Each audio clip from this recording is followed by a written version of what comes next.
होने वाली बहू। शादी के पहले से ही विभा को कपड़े धोने का बड़ा शौक था। कभी नल के नीचे तो कभी तालाब के पास। अरे मेरी नीली वाली लुंगी नहीं दिख रही है। विभा की अम्मा, कहाँ रखी है लुंगी? अरे वो तो विभा ने परसों ही धोकर रखी थी आपकी अलमारी में, देखो वहीं होगी। वो ना मैंने आज धो दी, मुझे लगा कि गंदी हो गई होगी। अरे कैसे गंदी हो गई थी? उसे तो मैंने पहना भी नहीं। हे भगवान, इस लड़की के कपड़े धोने की आदत से परेशान हो गया हूँ मैं। जितना तो घर में राशन नहीं आता, उससे कहीं ज्यादा डिटर्जेंट पाउडर का खर्चा है। इसकी शादी करवा दो, शादी जाए अपने घर में ही करे काम, फिर चाहे घर के कपड़े धोने हो या पूरे गांव के। हाँ ठीक बोल रही हो, देखता हूँ मैं कोई लड़का। वो दिन भी आ जाता है जब विभा को देखने लड़के वाले आ जाते हैं। लड़की मुझे अच्छी लगी। होने वाली सास कहती है, बेटी अगर कुछ पूछना है तो पूछ लो। वैसे तो हमारी लड़की बहुत ही शर्मीली है, जो बोल दो वो मान लेती है, इसे क्या पूछना होगा। अरे कैसी बात कर रही हो माँ, मुझे इन लोगों के घर रहना है, सवाल तो कई है। हाँ हाँ बेटा, पूछ लो ना, क्या पूछना है।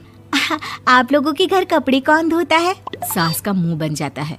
देखो, अगर तुम ये कहना चाहती हो कि तुम्हें कपड़े धोने नहीं आते तो सुन लो, कपड़े मैं ही धोती हूँ, लेकिन तुम्हारे आ जाने के बाद मैं रुमाल तक नहीं धोऊंगी। अरे चुप रहना भाग्यवान, बहू बेचारी घर आई नहीं, उसे डराना शुरू कर दिया। वो क्या है ना बिटिया, अभी तक तो ये कल्लू की माँ ही धोती थी, लेकिन अब तुम्हारे पापा तो दहेज में वॉशिंग मशीन देंगे ही। तभी विभा की माँ बोल पड़ती है, सवाल भी पूछा तो क्या। वैसे भाई साहब, मशीन की तो फिर भी कपड़े धोने की कैपेसिटी होती है। मतलब जो बिटिया दे रहे हैं ना विभा, इसे कपड़े धोने का बहुत शौक है। ये आप लोगों के क्या, आस पड़ोस गांव मोहल्ले सबके कपड़े धो दे और उफ तक ना करे। बाहर देखा नहीं आपने कितने कपड़े सूख रहे हैं? सब हमारी बिटिया ने ही तो धोए हैं। बस भी करो ना माँ, शर्म आ रही इतनी तारीफ सुनकर। और तो और एक दाग निकाल कर दिखाओ तो मान जाऊँ। हाँ अच्छा, माफ करना बेटा, मैंने गलत समझा। हमें तो रिश्ता बहुत पसंद है। और ऐसे जुड़ जाता है रिश्ता कपड़े धोने का शौक रखने वाली विभा का। उसकी शादी हो जाती है कोयला फैक्ट्री में काम करने वाले कल्लू के साथ। शादी के बाद अचानक विभा चिल्लाती हुई सास के पास आती है। सासू माँ, अरे सासू माँ कहाँ है आप? ये तो धोखा है, धोखा दिया आप लोगों ने मुझे। इसे ससुर के चक्कर के बारे में पता चल गया। अरे तो उसमें तुझे क्यों धोखा मिला है? अरे नल में पानी नहीं आता, कपड़े कैसे कब धुलेंगे? अच्छा, तू पानी नहीं आ रहा उसकी बात कर रही है। तो आपने क्या सोचा? कुछ नहीं। अच्छा, तेरी माँ ने कहा था कि कपड़े धोने का शौक है तुझे, याद आया मुझे। शौक बोलकर कपड़े धोने वाले मेरे जुनून को कम ना आके सासू माँ, कपड़ा धोना मेरा गुरूर है।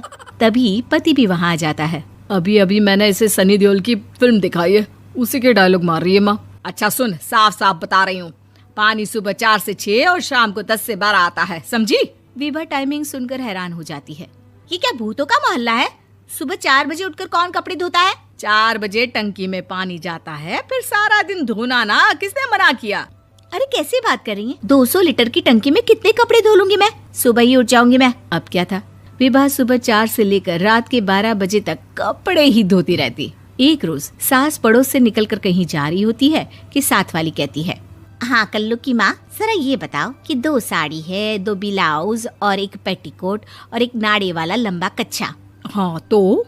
अरे तो क्या, कितना लोगी धुलाई ये बताओ। धोबन दिख रहे हैं हम क्या? हमारे पति सरकारी नौकरी से अभी रिटायर हुए हैं और बेटा सुपरवाइजर है कोयला फैक्ट्री में। धोबन समझ रखा है हमें? हाय रे कल्लू की अम्मा, माफ कर दो, वो तो मोहल्ले में यही सब बता रहे थे कि तुमने बहू को कपड़ा धुलवाने के काम में लगा दिया है। सास को पड़ोसन की बात सुनकर गुस्सा आ जाता है। वो घर पहुंचती है जहां घर के बाहर ही इतने सारे कपड़े सूख रहे होते हैं जितने कि किसी धोबन के घर पर। अरे ओ कल्लू की दुल्हन, बाहर निकल। माँ जी यहीं आ जाओ, बाथरूम में चादर धो रहे हैं हम। अरे अभी हम धोते हैं, तुमको बाहर निकलो। ये आस पड़ोस वाले बोल रहे हैं कि हम बहू से कपड़े धुलवा कर उसे कपड़ा धोने वाली बना दिए हैं। अरे छोड़ो ना माँ जी, किन लोगों की बातों में आती हो? आस पास के लोगों का तो काम ही होता है कि वो किसी तरह सास बहू को लड़ा दे। बहू सारे घर के कपड़े धोती है, ये क्या कम है? बोलिए। सास को भी लग जाता है कि वो बहू का ये सनकीपन नहीं छुड़वा सकती, इससे अच्छा है कि खुद ही चुप हो जाए।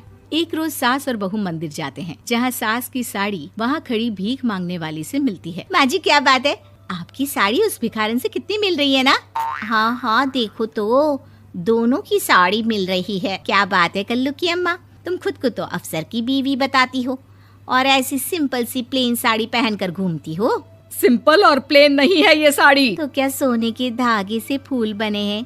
कुछ भी सासू माँ, कुछ भी। हाँ बने थे इस साड़ी में सोने के धागे से फूल। मेरे पति लेकर आए थे मद्रास से स्पेशली मेरे लिए 10,000 की। ताहे भाई साहब इस भिखारन के लिए भी सेम टू सेम साड़ी लेकर आए होंगे 10,000 की। सास उस वक्त कुछ नहीं कहती, लेकिन बहू के साथ घर आती है और अलमारी से एल्बम निकाल कर लाती है। ये साड़ी देख रही है, ये वही साड़ी है जिसे मैंने अभी पहना था। इस साड़ी में ये जो चमकदार फूल दिख रहे हैं ना, ये सोने के धागों से काटे गए हैं। लेकिन तू लोकल वॉशिंग मशीन ब्रश से घिस घिस कर सारे फूलों को निकाल कर साड़ी प्लेन कर दी।